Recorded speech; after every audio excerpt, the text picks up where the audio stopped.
Hello, hai, Assalamualaikum dan salam sejahtera. Apa khabar semua? Bertemu lagi dalam satu lagi sesi penerangan exam, di mana pada kali ini saya akan menerangkan mengenai satu exam, iaitu ujian psikometrik untuk pegawai keselamatan grade KP41. Jawatan ini adalah di bawah Pejabat Ketua Pegawai Keselamatan Negara Malaysia. Okay, so tanya kepada korang yang terpilih untuk menduduki ujian psikometrik pada kali ini. Pastikan tonton video ni sampai habis sebab ada banyak perkara yang saya nak share kepada korang semua berkaitan dengan cara ataupun bagaimana untuk lulus dalam ujian psikometrik untuk pegawai keselamatan ini. Okey, nama saya adalah Megat Syafrizul. Saya adalah career consultant untuk Empire Kejaya. Pastikan korang klik butang subscribe dan butang loceng yang ada di bawah video ini untuk tidak terlepas setiap kali kami keluarkan video yang terbaru. Okey, so tanpa membiarkan masa, jom saya kongsikan berkaitan dengan ujian psikometrik untuk pegawai keselamatan grade KP41. Okey, ujian psikometrik untuk pegawai keselamatan grade KP41. Okey, seperti biasa saya akan explain kenapa exam ini dilakukan. Okey, ujian psikometrik ini adalah bertujuan untuk menyaring mereka yang layak ataupun tidak layak untuk menduduki peperiksaan ini. So, seperti dulu, sebelum ni tahun 2021, pihak SPA dia mengadakan ujian berbentuk ujian matematik, bahasa Inggeris dan juga pengetahuan am. Tapi masa tu dia tak dapat nak tengok sama ada korang ni layak atau tidak untuk jawatan tersebut. So bermula tahun lepas, tahun 2022, pihak SPA dia tukar sedikit format dia kepada ujian psikometrik ini, di mana mereka boleh tahu sama ada seseorang calon ini berpotensi atau tidak untuk jawatan ini seawal ujian psikometrik. Kalau dulu mereka hanya boleh tahu pada masa temuduga. Tapi pada masa sekarang ni, selepas mereka buat ujian psikometrik, mereka dah dapat lihat sama ada calon ni berpotensi atau tidak seawal ujian psikometrik. So dapat menjimatkan masa mereka pada bahagian temuduga. Jadi, so bila anda faham semua ini, korang patut beri perhatian untuk memahami dari segi skop tugas jawatan yang korang mohon tu. Okey, so ini adalah tujuan sebenar kenapa exam psikometrik ni dilakukan berbanding sebelum ni mereka buat ujian matematik, ujian bahasa Inggeris dan juga pengetahuan am. Okey, clear Right. Okey, teras utama ujian. Basically, kesemua ujian psikometrik ini dia terangkum kepada 5 teras ini. So korang boleh bayangkan 5 teras ini adalah 5 bakul.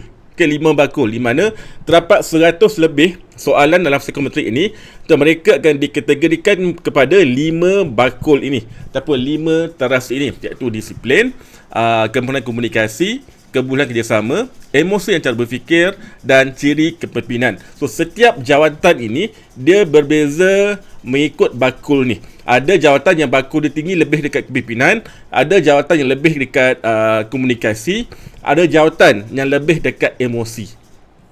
Okey, so bagi korang yang mungkin dah hadapi psikometrik berulang kali, tentu korang perasan dalam psikometrik ini dia punya soalan dia adalah sama untuk semua jawatan. So apa yang membezakannya adalah dari segi ini, teras ini. Ada jawatan yang tinggi dekat satu teras dan jawatan lain tinggi dekat teras yang lain.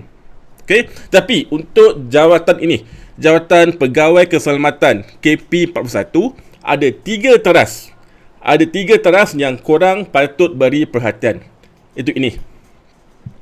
Okey.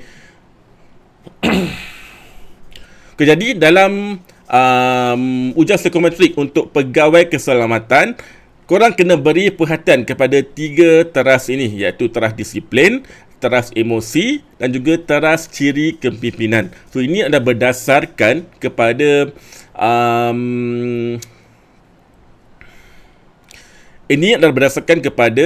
job description untuk jawatan ini. Okey, so beri perhatian kepada soalan untuk disiplin, soalan untuk emosi dan juga soalan untuk ciri-ciri kepimpinan. Okey? Okey, faham Okey, jelas So kalau korang belum So jadi jelas So kalau belum faham, korang boleh terus tanya di ruang komen. So nanti saya akan cuba membantu seberapa pantas yang boleh. Okey. Seterusnya. Okey, ini adalah bakul. Okey, bakul ataupun 5 teras yang ada dalam psikometrik. Daripada 5 bakul ini, dia terbahagi kepada 3. Okey, 3 nilaian penting yang diuji, iaitu nilaian kompetensi, nilaian personality dan juga nilaian integriti. So inilah nilaian ataupun ciri-ciri yang dinilai daripada 5 teras tadi ataupun 5 bakul tadi. So beri perhatian, ingat ada untuk jawatan ini, jawatan pegawai keselamatan, ada 3 teras yang korang kena beri perhatian, iaitu tadi disiplin, emosi dan ciri kepimpinan. So daripada nilaian ini, korang tengoklah mana satu dia mana satu dia terjatuh dalam kategori disiplin, mana satu jatuh dalam kategori kepimpinan, dan juga mana satu jatuh dalam kategori emosi. Okay, clear Alright, seterusnya. Okay, ini adalah ciri positif yang dinilai. Okay, ada 10 kesemuanya. So korang perlu beri perhatian kepada 10 ciri ini. So kalau korang tak ada salah satu daripada ciri ini, pastikan cuba adakan. Okay, cuba adakan dengan praktis menjawab seberapa banyak soalan psikometrik yang boleh. Okay, kalau ini adalah ciri positif, ini pula adalah ciri negatif, okay, yang akan cuba dikorek dalam diri korang. So ada 10 ciri positif dan ada 6 ciri negatif yang korang patut fokus, patut beri perhatian untuk elakkan korang gagal dalam psikometrik ini. Saya nak tekankan lagi, daripada 3 teras ini korang patut beri perhatian. So ini khas untuk pegawai keselamatan.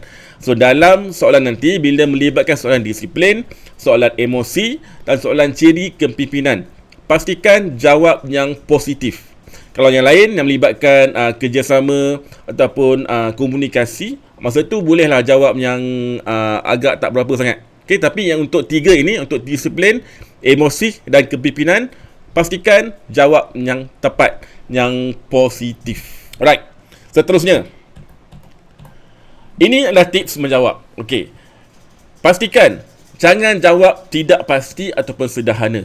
Ingat dalam exam nanti ada 4 pilihan jawapan, A, B, C dan D. Okey. Biasanya A tu sangat pasti, B tu pasti, C tidak pasti dan D sangat tidak pasti. So pastikan jangan pilih yang tengah tu. Pasti dan tidak pasti. Sebab dia punya markah tidak tinggi sebanding dengan yang ada perkataan sangat tu. Sama dengan yang sangat positif ataupun yang sangat yang negatif. Okey. Yang kedua, hati-hati dengan soalan yang berulang. Okey, sebab dalam exam nanti kan ada lebih daripada 100 soalan. Okey, so nanti akan ada juga beberapa soalan yang berulang untuk menguji korang dalam 3 teras tadi. Okey, disiplin, kepimpinan dan satu lagi adalah emosi. Okey, 3 disiplin ini, 3 teras ini akan diulang beberapa kali dalam 100 lebih soalan nanti. Kalau ada pencanggahan daripada segi jawapan dia, automatik korang akan gagal dalam exam nanti. So beri perhatian kepada 3 teras tadi dan cuba berlaku jujur dan mestilah konsisten. Okey, alright. Seterusnya. Okey, contoh soalan. Ini adalah untuk menguji korang dalam ini. Okey, perkara-perkara yang dikatakan oleh keluarga saya membuatkan saya mudah tersinggung. Okey, ya atau tidak? Okey, jawapan yang sepatutnya adalah tidak. Okey, sebab ini adalah satu dalam kategori personality emosi. Kan? So, perasaan ataupun perangai mudah koyak, mudah ada tisu ni kan. Itu adalah satu sikap yang negatif. So jadi sepatutnya korang menjawab tidak untuk menunjukkan korang tidak ada sikap negatif ini, iaitu sikap mudah koyak. Okey, yang nombor 2, saya lebih gemar berdiam diri daripada menegur kesilapan rakan saya kerana saya juga melakukan kesilapan. So ingat tadi ada 4 pilihan jawapan. Okay? Sangat tidak setuju, tidak setuju, setuju dan sangat setuju. Okay, so mana pilihan jawapan korang? Okay. So ini adalah sepatutnya pilihan jawapan yang sebenar, iaitu sangat tidak setuju. Okay. So jangan pilih tidak setuju. Pilih yang ada perkataan sangat ini, iaitu sangat tidak setuju. So clear So ada 2 contoh soalan yang saya tunjuk tadi, khas untuk menunjukkan, khas untuk membuatkan korang nampak dia punya bayangan soalan dalam exam nanti. Okay. Alright, seterusnya, untuk membantu korang buat persiapan dengan lebih baik, okay, saya ada sediakan rujukan ini, okay, rujukan ujian psikometrik ini, di mana dalam rujukan ini ada mengandungi nota berkaitan exam psikometrik ini. Nota lengkap, dia ada menerangkan bagaimana cara menjawab, apakah maksud setiap perhatian, setiap bahagian dalam psikometrik ini. Selain itu, ada juga 200 contoh soalan psikometrik untuk korang buat latihan. Okay, ingat, nak lulus dalam psikometrik ini, korang kena konsisten. Okay, tidak boleh ada percanggahan daripada jawapan tu.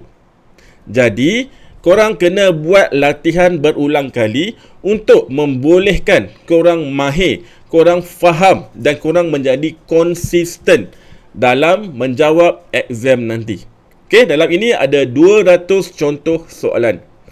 Selain daripada soalan, kami juga ada sediakan jawapan. Okey, jawapan dan juga penerangan kepada setiap jawapan yang kami berikan. So mudah untuk korang semak dan untuk korang faham dia punya skop soalan dia dan kenapa korang kena jawab A, kena jawab B, kena jawab C dan juga kena jawab D. Itu ada dia punya pilihan jawapan dia. So, kalau korang nak dapatkan rujukan ini, terus pergi ke link ini, okay? www.ujianpsikometrikonline.com atau terus klik link yang ada di bahagian bawah video ini, di bahagian description ataupun di ruangan komen. Saya harap korang dah faham tentang bagaimana cara menjawab ujian psikometrik dengan tepat dan seterusnya boleh membuatkan korang lulus dalam ujian nanti. So, pastikan korang dapatkan rujukan ujian psikometrik sekarang untuk pastikan persiapan exam korang menjadi lebih baik dan membuatkan korang yakin dalam menjawab ujian nanti. Okay, terus klik link yang ada di bawah video ini untuk dapatkan sekarang. Okay, jumpa lagi. Bye.